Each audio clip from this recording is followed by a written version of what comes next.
नमस्कार, आप देख रहे हैं जनप्रकाशन न्यूज और मैं हूं आपके साथ अनीशा।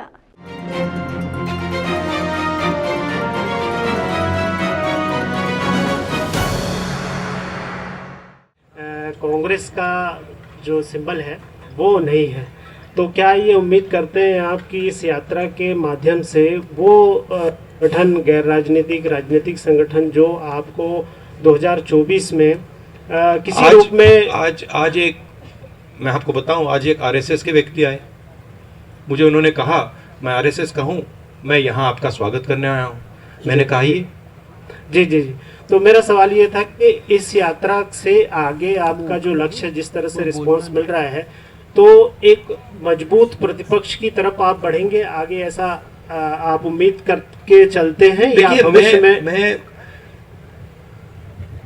मेरे साइड से ये मेरी जिम्मेदारी है और एक तरह से मेरी तपस्या है, ठीक है। जो तपस्या करता है वो इसलिए तपस्या नहीं, किसी कारण तपस्या नहीं करता है कि मैं वो चाहता हूं या वो चाहता हूं या वो चाहता हूं। मुझे कोई इंटरेस्ट नहीं है। मुझे लगा कि इस देश में जो नफरत और हिंसा फैलाई जा रही है वो इस देश के लिए खतरनाक है, इस देश को नुकसान पहुंचाएगी। और मैंने सोचा कि मेरी जिम्मेदारी क्या है, और मेरे दिमाग में आया कि मेरी जिम्मेदारी है कि मैं इस नफरत के खिलाफ, हिंसा के खिलाफ, डर के खिलाफ कुछ करूं। और ये जो आप देख रहे हैं, ये जो भारत जोड़ो यात्रा है वो ये है। और ये भावना सिर्फ मेरे में नहीं है, ये भावना बहुत सारे लोगों में है, कांग्रेसियों में है, नॉन कांग्रेसियों में है और बीजेपी के लोगों में भी है। बहुत सारे बीजेपी के लोग भी सोचते हैं कि जो देश में हो रहा है वो सही नहीं है। मीडिया के साथ जो हो रहा है, इंस्टीट्यूशंस के साथ जो हो रहा है, और जनता के साथ, गरीबों के साथ, किसानों के साथ, मजदूरों के साथ जो हो रहा है, जो कॉन्सेंट्रेशन ऑफ वेल्थ हो रहा है, भयंकर कॉन्सेंट्रेशन ऑफ वेल्थ हो रहा है, इसके खिलाफ बहुत सारे लोग हैं। मगर कुछ सोच कर नहीं किया मैंने कि इससे ये फायदा मिलेगा या ये फायदा मिलेगा। इससे मुझे कुछ ना मिले तब भी ये मेरी जिम्मेदारी है और इसको मैं करूंगा, पूरा करूंगा। धन्यवाद। दैनिक दोपहर से नवनीत शुक्ला शुरुआत करी थी तब से जो है आप पे पर्सनल टैक्स होते जा रहे हैं, और जब से भारत जोड़ो यात्रा शुरू हुई है, आप कह रहे हैं सब आए, पॉलिटिकल प्लेटफॉर्म नहीं है, हम तो पूरा भारत जोड़ने आए हैं। कभी आपकी शर्ट को, कभी आपके कंटेनर्स को लेके, अब तो बात बियर्ड से लेके और भी चीज़ों तक पहुंच चुकी है। इसको जो लगातार हमला हो रहा है, इसको आप कैसे देखते हैं, स्पेशली उस समय जब आप कह रहे हैं कि सभी लोग आए, नॉन पॉलिटिकल है, और दूसरी तरफ जहाँ पे रिगरसली, कंटिन्यूसली हर चीज़ पे जो है, माइन्यूटली नहीं बल्कि मैसिव लेवल पे पर्सनल अटैक्स हो रहे हैं?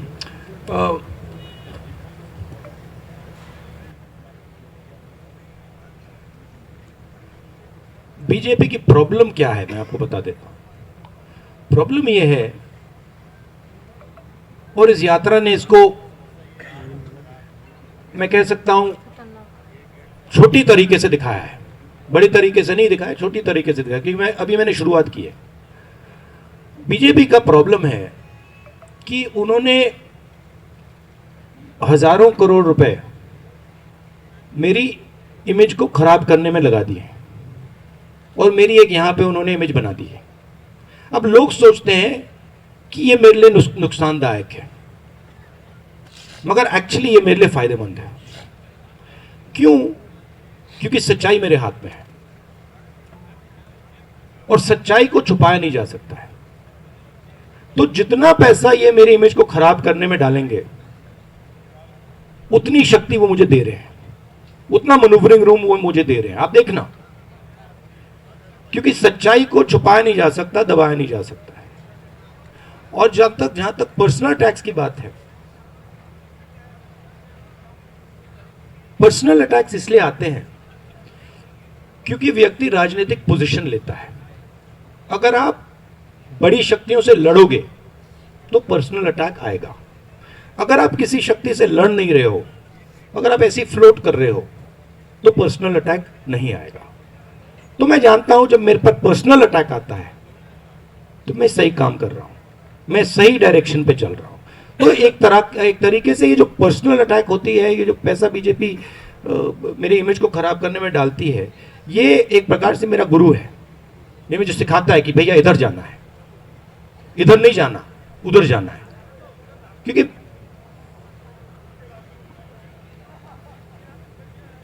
लड़ाई क्या है? लड़ाई जो आपके सामने खड़ा है, लड़ाई उसकी सोच को गहराई से समझने का की है, ठीक है। और मैं आस्ते आस्ते आस्ते आस्ते आस्ते आस्ते आरएसएस और बीजेपी की सोच को बहुत गहराई से समझ लगा हूं। तो लड़ाई में मैं आगे बढ़ रहा हूं, और अगर आगे बढ़ रहा हूं तो सब कुछ ठीक है। मामले में जब हम देखते हैं तो प्राइम मिनिस्टर कहते हैं कि आत्मनिर्भर भारत हो रहा है, प्राइम मिनिस्टर कहते हैं कि एंटरप्रेन्योरशिप को हम बढ़ावा दे रहे हैं। यदि कांग्रेस के पास एक अवसर दिया जनता ने, तो ऐसा कौन सा फॉर्मूला होगा कि इस बेरोजगारी को दूर करने के लिए आप उसको लागू करेंगे, ताकि सही मायनों में आज का जो युवा है, जो भटक रहा है, जो नौजवान है, उसको रोजगार मिल पाए? क्या फॉर्मूला कांग्रेस के पास है? सबसे पहले ये जो बेरोजगारी है, इसका सबसे बड़ा कारण कंसंट्रेशन ऑफ वेल्थ, कि 3-4 लोगों के हाथ आपने हिंदुस्तान का पूरा धन डाल दिया है। जो भी वो करना चाहते हैं, जो भी बिजनेस वो चाहते हैं, वो कर सकते हैं। और हर इंडस्ट्री में वो एक के बाद एक मोनोपोलीज क्रिएट कर रहे हैं। आप हिंदुस्तान के सब इंडस्ट्रीज देख लीजिए, आपको मोनोपोली दिखेगी। टेलीकॉम, रिटेल, इंफ्रास्ट्रक्चर, सब जगह, एयरपोर्ट, स्पोर्ट, सब में आपको मोनोपोली दिखेगी। मोनोपोली का क्या मतलब है? मोनोपोली का मतलब है जो स्मॉल एंड मीडियम बिजनेसेस हैं, जो ग्रो कर सकते हैं, उनको आपने खत्म कर दिया। तो जो ग्रोथ पोटेंशियल है, ग्रोथ पोटेंशियल स्मॉल और मीडियम में है, ग्रोथ पोटेंशियल लार्ज में नहीं है। साइज लार्ज में है but growth potential small and medium है, उसको आपने खत्म कर दिया है। और ये आप किसी भी स्मॉल एंड मीडियम बिजनेसमैन से पूछ लीजिए, जीएसटी और नोटबंदी ने क्या किया, वो बता देंगे आपको। तो सबसे पहले जो ग्रोथ पोटेंशियल देते हैं उन पर फोकस करना जरूरी है। दूसरी बात, जो इस देश की का फाउंडेशन है,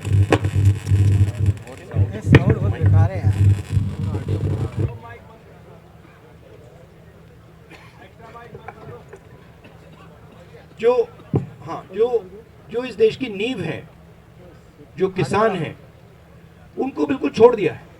उनको कोई सपोर्ट ही नहीं दे रहे हैं। वो दिन भर चिल्ला रहे हैं, उनको बीमा का पैसा नहीं मिलता, उनको सही दाम नहीं मिलता, उनको खाद की प्राइसेस बढ़ती जा रही, खाद मिलता भी नहीं है। तो ये जो बेसिक स्ट्रक्चर है, इसको डेवलप करना और इसकी रक्षा करना। दूसरी बात, जो ब्लेटेंट प्राइवेटाइजेशन हो रहा है, इंडस्ट्री का, स्कूल्स का, कॉलेजेस का, यूनिवर्सिटीज का, हॉस्पिटल्स का, हमारी सोच इसके बारे में फर्क है। हम चाहते हैं कि एजुकेशन और हेल्थ केयर में सरकार भाग ले, कि ये सरकार की जिम्मेदारी है, ये किसी मतलब बिजनेसमैन की जिम्मेदारी नहीं है। वो जरूर अगर करना चाहे कर सकते हैं, बट जो मेन एजुकेशन का सिस्टम हो, जो मेन हेल्थ केयर का सिस्टम हो, उसमें सरकार जनता की मदद करे, सरकार जनता को सपोर्ट करे। इसका मतलब उसमें ज्यादा पैसा डाले, ठीक है। तो ये बेसिक फर्क है। बट मेन फर्क, हिंदुस्तान को चलाना एक डायनामिक काम है, और उसमें सबसे जरूरी काम जनता के दिल में क्या है, चाहती क्या है, उस आवाज को सुनना। तो आप अगर जनता की आवाज को सुनोगे तो आपको इंडिकेशन मिल जाएगा। जैसे मुझे याद है, यूपीए की सरकार थी, हमने मनरेगा किया और मजदूरों की मदद की, और 1-2 साल बाद हमारे पास किसान आए और उन्होंने बहुत अच्छी तरह हमें समझाया कि देखिए, आपने मजदूरों की मदद की, उनका रेट बढ़ गया, हमारा कॉम्पनसेशन क्या है, हमें भी कॉम्पनसेशन मिलना चाहिए। और जैसे उन्होंने ये रैशनल बात हमें बताई, हमने उसको एक्सेप्ट किया और हमने कर्जा माफ किया। तो मेरा कहना है कि ये देश डायनामिक देश है, इसको आप किसी रिजिड स्ट्रक्चर के साथ नहीं चला सकते। और बीजेपी इस देश की आवाज नहीं सुन रही, आरएसएस बीजेपी इस देश की आवाज नहीं सुन रही है, और वो रिजिड तरीके से देश को चला रहे हैं। उनके जो आइडिया है, उनकी जो सोच है, उससे वो चला रहे हैं। देश हिंदुस्तान की सोच से चलना चाहिए, सरकार की सोच से नहीं चलना चाहिए। इसलिए जैसे मैंने जयराम रमेश जी ने मुझे डायरेक्शन दिया, मुझे एडवाइस दी, मैंने सुना। नहीं, बहुत जरूरी बात है, बहुत जरूरी बात है। और मैं सिर्फ जयराम रमेश जी की बात नहीं कर रहा हूं, जो भी मुझे कुछ कहता है मैं सुनता हूं, कहता हूं ठीक है, इसमें लॉजिक है तो करना चाहिए। Thank you. नमस्कार राहुल जी। राहुल जी, मैं आपसे ये पूछना चाहता हूँ कि आपको भी पता है, अगर मैं कुछ नई बात नहीं कह रहा हूँ, कि दिल्ली में सत्ता का रास्ता जो है वो उत्तर प्रदेश होके जाता है, और मोदी जी भी इस बात को समझे और वो वाराणसी गए चुनाव लड़ने और वहाँ से कंसोलिडेट की पोजीशन और वहाँ पहुँचे। My question is, if given an opportunity, will you be contesting again from Amethi? See, once again, these are all attempts to distract from the main idea. You want the newspapers tomorrow to say either Rahul Gandhi contests from Amethi or Rahul Gandhi does not contest from Amethi. I want the newspapers to say Bharat Jodo Yatra, the ideas of Bharat Jodo Yatra, the philosophy behind Bharat Jodo Yatra. So the answer to your question will come maybe in a year or year and a half. एकदम से हम नफरत खत्म करेंगे, संविधान बचाओ की बात कर रहे हैं, लेकिन वही भारतीय जनता पार्टी लगातार कॉमनवेल्थ कोड की बात कर रही है। आप कह रहे हैं कि हम एकता की बात कर रहे हैं, अनेकता की बात कर रहे हैं। वो कॉमनवेल्थ कोड गुजरात विधानसभा चुनाव में लेकर आ रहे हैं, इससे पहले उत्तराखंड विधानसभा चुनाव में लेकर आए। कितना बड़ा असर पड़ेगा आने वाले वक्त में? उनको जो करना है उनको करना है, हमें जो करना है हमें करना है। हमारा डायरेक्शन क्लियर है, उनका डायरेक्शन क्लियर है। हम जानते हैं हमें क्या करना है, किन किन लोगों की मदद करनी है, किन की रक्षा करनी है, हम जानते हैं, ठीक है, और हम अपना काम कर रहे हैं। सिद्धार्थ शर्मा, ये नहीं। सर, आप तमिलनाडु से शुरुआत करी और आप मध्य प्रदेश तक आ गए, लगभग काफ़ी लंबा यात्रा का आपने तय कर ली है। सेंस क्या लगी है आपको इस यात्रा से? राहुल गांधी ने क्या जो है सोच आपको मिली है लोगों की? क्योंकि जब से आपने भाई साहब, राहुल गांधी को मैंने बहुत सालों पहले छोड़ दिया है। सर, मेरा सवाल ये है कि इस मास कनेक्ट प्रोग्राम, राहुल गांधी आपके दिमाग में है, मेरे दिमाग में है ही नहीं। बात समझो सर। ट्राई एंड अंडरस्टैंड आप अपनी देश की। ये देखो ताली बज रही है, समझ गए आप? समझ गए, एक बंदा समझ गया। सर, आपकी देश की फिलोसफी यही है, इसको समझो आप, फायदा होगा। सर सवाल यही है कि जो आपका सिद्धार्थ, मास आपका कनेक्ट जवाब प्रोग्राम, मिल गया। आपका जवाब मिल गया। सवाल तो पूछ ही नहीं पाया था। नहीं, अच्छा, सवाल पूछिए, हो गया। पूछिए। सोहेल हमीद, ये जो मास कनेक्ट प्रोग्राम है, ये आपको बहुत पहले नहीं शुरू कर देना चाहिए था? चीजें समय से ही होती हैं, जब टाइम आता है तो बात बनती है, उससे पहले नहीं होता। मैंने सोचा था, सबसे पहले मैंने यह यात्रा, जब मैं एग्जैक्टली याद नहीं, बट 25-26 साल का था, फिर मैंने इसकी, जयराम जी को भी नहीं मालूम, मगर इसकी मैंने डिटेल्ड प्लानिंग 1 साल पहले की थी, और फिर कोरोना के कारण, किसी और कारण नहीं हुआ। इस यात्रा के लिए सबसे अच्छा समय अभी है। इस पूरी यात्रा का सबसे सुखद क्षण कौन सा है? क्या आप वो हमसे शेयर करेंगे? इस पूरी यात्रा का सबसे सुखद क्षण? बहुत सारे क्षण हैं।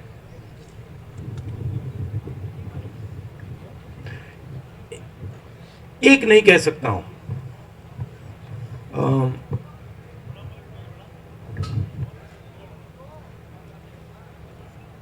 ऐसी यात्रा पे कोई निकलता है, मैंने ये पहले कभी नहीं की थी।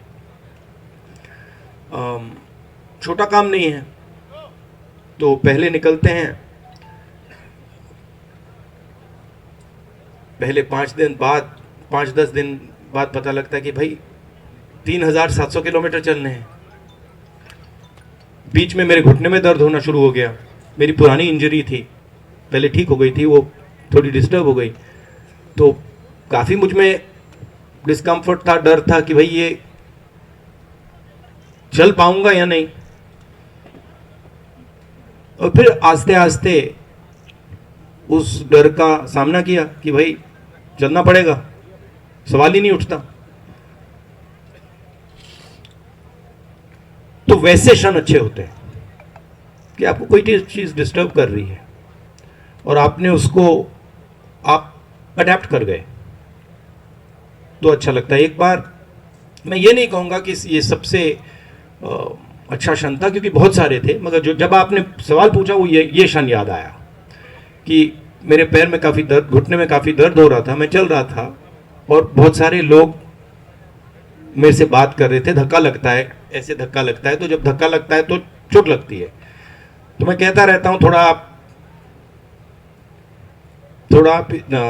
साइड में चलिए, मतलब ऐसे कहता हूँ। ज़्यादातर लोग मानते नहीं हैं, बट मैं कहता रहता हूँ। तो फिर एक छोटी सी लड़की आई, मुझे याद नहीं कहाँ था, कर्नाटक में था या केरल में था, एक छोटी सी लड़की आई और मुझे काफ़ी दर्द हो रहा था उस टाइम। तो वो आई और वो साइड में चल रही थी। मैंने नोटिस किया वो मेरे अंदर नहीं आ रही थी, मतलब वो बाकी लोग सब ऐसे आ रहे थे, वो थोड़ा दूर चल रही थी, मैंने नोटिस किया। फिर उसने एक चिट्ठी निकाली और उसने कहा देखो ये आप पढ़ लीजिए। तो जैसे मैंने पढ़ना शुरू किया, उसने कहा नहीं आप अभी मत पढ़िए, अभी आप चल रहे हैं, ये आप बाद में पढ़ना। तो फिर मैं चल रहा था, वो चली गई। फिर मैंने वो चिट्ठी, थोड़ी देर बाद मैंने सोचा देखो मैं देख ही लेता हूँ क्या है उसमें, क्योंकि जिस भावना से उसने मुझे बोला, छोटी सी लड़की थी, शायद 6 साल की 7 साल की लड़की, जिस भावना से उसने मुझे बोला मुझे अच्छा लगा कि ये इसमें कुछ है। तो फिर मैंने खोला, तो फिर उसमें लिखा था कि देखिए आप ये मत सोचो कि आप अकेले चल रहे हो, मैं आपके साथ चल रही हूँ। मैं चल नहीं पा रही हूँ क्योंकि मेरे माता पिता मुझे चलने नहीं दे रहे हैं, मगर मैं आपके साथ चल रही हूँ। तो वो मुझे बहुत अच्छा लगा। उदाहरण है, और ये छोटा सा उदाहरण है, ऐसे मैं आपको मतलब हजारों उदाहरण दे सकता हूँ। ये पहले आया माइंड में। किसी का दर्द होता है तो उसका सामना करना पड़ता है। दूसरी बड़ी इंटरेस्टिंग बात होती है कि पेशेंस जो होती है वो ड्रामेटिकली इंक्रीज हो रही है। कि अगर मैं पहले 1-2 घंटे में इरिटेट हो जाता था, अब मैं 8 घंटे में इरिटेट नहीं होता हूँ। नहीं, आप हंस रहे हो, मगर ये बहुत बड़ी इंटरेस्टिंग चीज़ है। क्योंकि अब मुझे यहाँ धक्का लग जाए, पीछे से खींच लिया, मुझे कुछ फर्क नहीं पड़ता। तो ये दूसरी बड़ी इंटरेस्टिंग चीज़ है कि जो पेशेंस है वो बढ़ रही है। और तीसरी बात है कि सुनने का तरीका बदल गया है। तो अब अगर कोई व्यक्ति आता है, जिस प्रकार से मैं उसकी आवाज को सुनता हूं, उसका नेचर बदल गया है।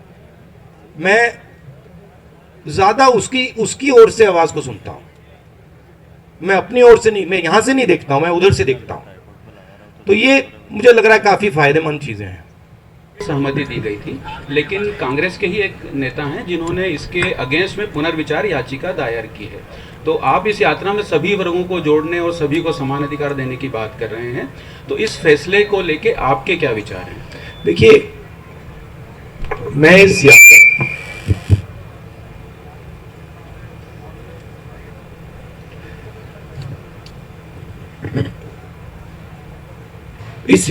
यात्रा के क्लियर लक्ष्य में इस यात्रा को डिस्ट्रैक्ट नहीं करना चाहता हूं, ठीक है। इस यात्रा के पीछे सोच है, सबसे पहले जो हिंदुस्तान में नफरत, हिंसा और डर फैलाया जा रहा है उसके सामने खड़े होना, और इसका सेंट्रल आइडिया कि जनता की आवाज जो है उसको सुनना सबसे जरूरी चीज है। उसके बाद जो देश में बेरोजगारी, Kamal there some interference taking place here. सब मोबाइल बंद करिए। भैया मोबाइल हटा दीजिए, ऑफ कर दीजिए। ऑफ कर दीजिए, उसमें मैसेज ज्योति आते जी, हैं, ऑफ फिर कर उसमें आता दीजिए। है।